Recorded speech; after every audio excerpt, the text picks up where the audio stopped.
Generally जब भी हम किसी प्रॉपर्टी या ज़मीन को खरीदते हैं तो हम कुछ एडवांस पेमेंट करते हैं, जिसे आम भाषा में हम शाही देना या बयाना देना भी कहते हैं। हम ये कहते हैं कि जब हम कुछ एडवांस पेमेंट कर चुके हैं तो जब अग्रीमेंट का टाइम आएगा उस वक्त हम पूरा का पूरा भुगतान कर देंगे। जब हम पूरा का पूरा भुगतान कर देते हैं तो उस प्रॉपर्टी या ज़मीन का जो ओरिजिनल मालिक है वो हमारे नाम पे एक फाइनल रजिस्ट्री यानी कि सेल डीड कर देगा।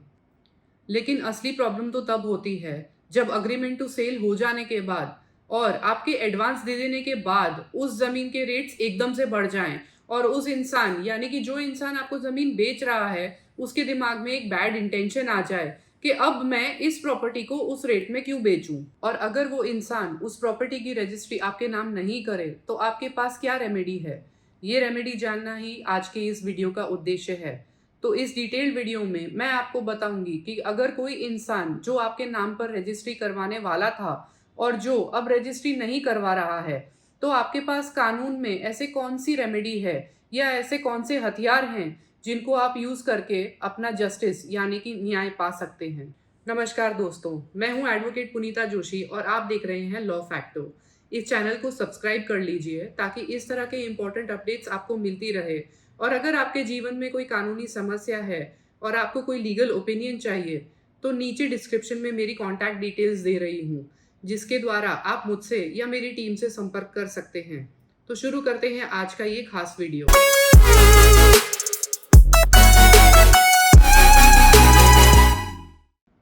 आज हम बात कर रहे हैं कि अगर प्रॉपर्टी बेचने वाला आपके नाम पर रजिस्ट्री नहीं करवाए तो आपके पास क्या रेमेडी है। तो वीडियो शुरू करते हैं रेमेडी से। तो देखिए, आपके पास दो रेमेडीज हैं। पहली रेमेडी है क्रिमिनल और दूसरी रेमेडी है सिविल रेमेडी। पहले बात करते हैं क्रिमिनल रेमेडी की। अगर आपके बाकी के पैसे आप देने के लिए रेडी हैं और आपका अग्रीमेंट टू सेल का टाइम पीरियड भी एक्सीड कर गया है, फिर भी वो पर्सन आपको रजिस्ट्री करवाने में आनाकानी कर रहा है, तो आपके पास सबसे पहला हथियार जो होता है वो होता है फर्स्ट इंफॉर्मेशन रिपोर्ट यानी एफआईआर को दर्ज करवाना।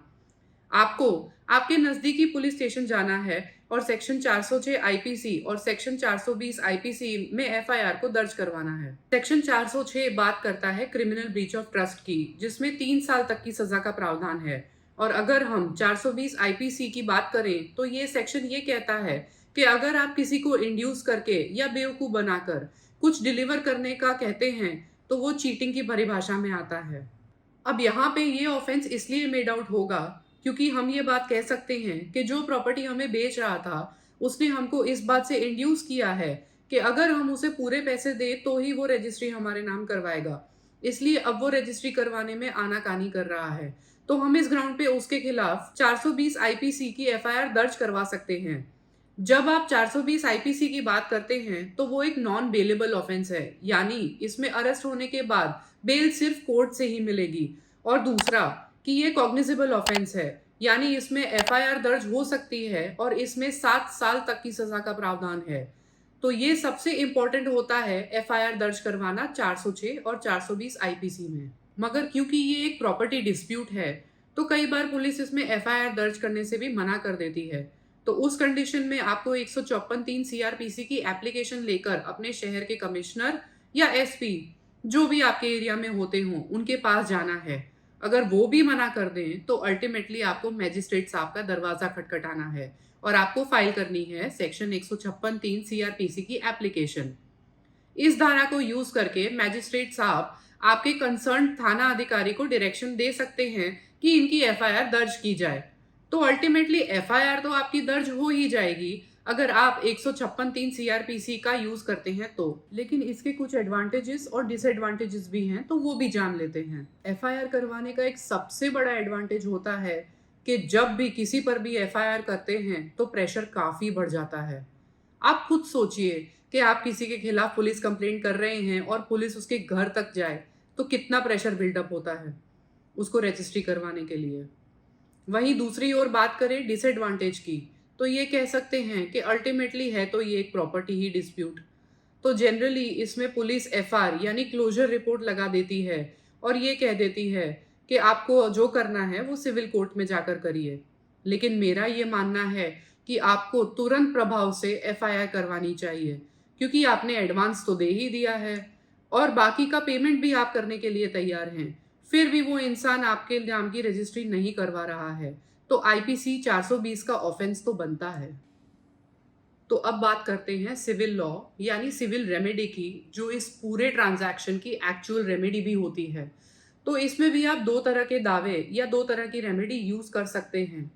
वो डिपेंड करता है कि आप किस तरह की रेमेडी चाहते हैं। फॉर एग्जाम्पल, आपकी कोई प्रॉपर्टी का ट्रांजैक्शन अगर 10 करोड़ का है, 1 करोड़ रुपए आपने एडवांस दे रखे हैं और 9 करोड़ रुपए आपको 3 महीने में देने थे, और आप वो 9 करोड़ रुपए 3 महीने में देने को भी तैयार हैं, लेकिन फिर भी वो रजिस्ट्री नहीं करवा रहा है, तो या तो आप 1 करोड़ रुपए जो आपने एडवांस में दिए हैं वो सूद समेत यानी कि इंटरेस्ट के साथ वापस ले सकते हैं, या आप ये कहेंगे कि नहीं, मुझे पैसे नहीं चाहिए, मैं 9 करोड़ और देने के लिए तैयार हूं, पर हाँ, रजिस्ट्री मेरे नाम पर होनी चाहिए, जमीन की या प्रॉपर्टी की। तो अगर आप पहली वाली बात पर जाना चाहते हैं यानी 1 करोड़ रुपए इंटरेस्ट के साथ लेना चाहते हैं, तो आपको सूट फॉर रिकवरी डालना पड़ेगा, जो आपके शहर के सिविल कोर्ट में चलेगा। पर जब आप सूट फॉर रिकवरी डालेंगे तो जो अमाउंट आप मांग रहे हैं उसकी कुछ परसेंटेज आपको कोर्ट फीस के रूप में जमा करवानी होगी, और कुछ साल बाद जब कोर्ट को लगेगा कि हाँ, ये एडवांस दिया गया था और आपको मिलना चाहिए, तो फाइनली कोर्ट आपके नाम पर ऑर्डर कर देगी। लेकिन इसमें दो चीज़ों का आपको ध्यान रखना है। पहली, आपको कोर्ट फीस देनी पड़ेगी, और दूसरी, ये एक टाइम टेकिंग प्रोसेस है। अब बात करें सिविल लॉ में दूसरी रेमेडी की, जो कि सबसे ज़्यादा उपयुक्त और सबसे ज़्यादा सही मानी जाती है, वो होती है स्पेसिफिक परफॉर्मेंस की।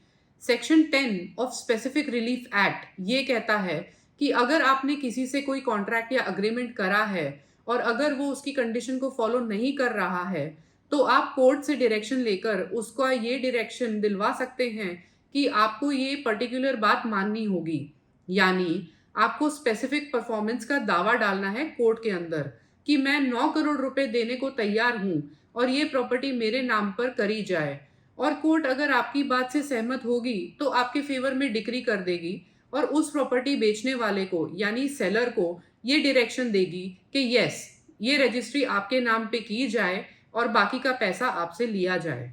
तो बेसिकली ये थी दो रेमेडीज, क्रिमिनल और सिविल। क्रिमिनल जहां आप एफआईआर दर्ज करवा सकते हैं, वहीं सिविल में आप सूट फॉर रिकवरी या स्पेसिफिक परफॉर्मेंस का दावा कर सकते हैं। आई होप कि आपको ये वीडियो पसंद आई होगी, तो वीडियो को लाइक एंड शेयर करें, चैनल को सब्सक्राइब करें, और अगर कोई डाउट्स हैं तो कमेंट सेक्शन में ज़रूर पूछें। तो मिलते हैं अगली बार इसी तरह की इंटरेस्टिंग वीडियो के साथ। धन्यवाद। जय हिंद।